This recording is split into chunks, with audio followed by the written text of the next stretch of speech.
পৌরসভা হিসেবে চূড়ান্ত অনুমোদন পেয়েছে কক্সবাজারের পেকুয়া। এই ঐতিহাসিক ও গৌরবময় অর্জনে আনন্দের জোয়ার বইছে পুরো পেকুয়া জুড়ে। অবমুক্ত এই আনন্দের বহিঃপ্রকাশ ঘটাতে আজ রাজপথে নেমে আসেন নবগঠিত পৌরসভার হাজারো সাধারণ মানুষ।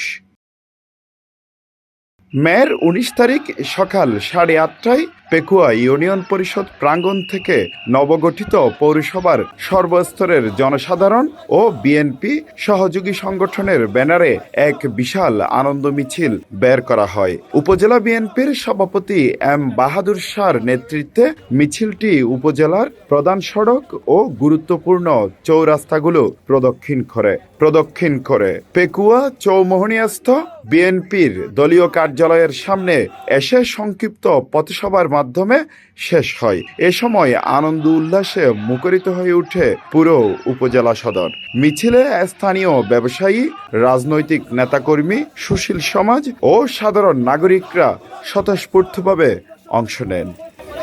পেকুয়ার প্রধান সড়কগুলো প্রদক্ষিণ শেষে মিছিলটি চৌমোহনীয়স্থ উপজেলা বিএনপির প্রধান কার্যালয়ের সামনে এসে এক সংক্ষিপ্ত শোকারানা সভায় মিলিত হয়।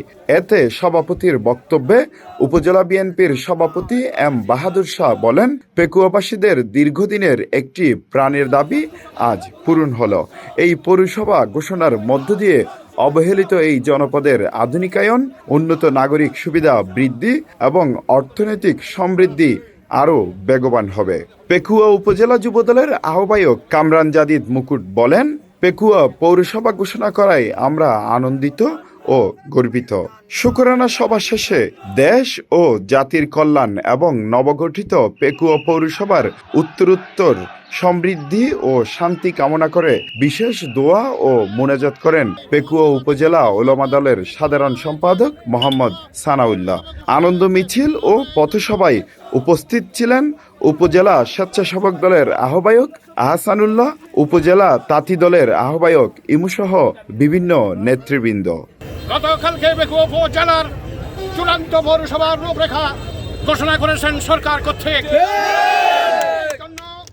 পেকুয়া উপজেলার সর্বস্তরের জনগণের পক্ষ থেকে আমরা ওনাকে বাংলাদেশ জাতীয়তাবাদী দলের তরফ থেকে এবং পেকুয়ার সর্বস্তরের জনগণের পক্ষ থেকে আন্তরিক ধন্যবাদ এবং মোবারকবাদ জানাচ্ছি। সম্মানিত উপস্থিতি, আপনারা খুশি হবেন, উনি পেকুয়া উপজেলার বিভিন্ন উন্নয়নের কর্মকাণ্ড ইতিমধ্যে শুরু করেছেন। ইতিমধ্যে পেকুয়া ইউনিয়নের প্রায় 30 কোটির প্রকল্প ইতিমধ্যে ঘোষণা করেছেন। অলরেডি টেন্ডারের প্রক্রিয়াধীন আছেন।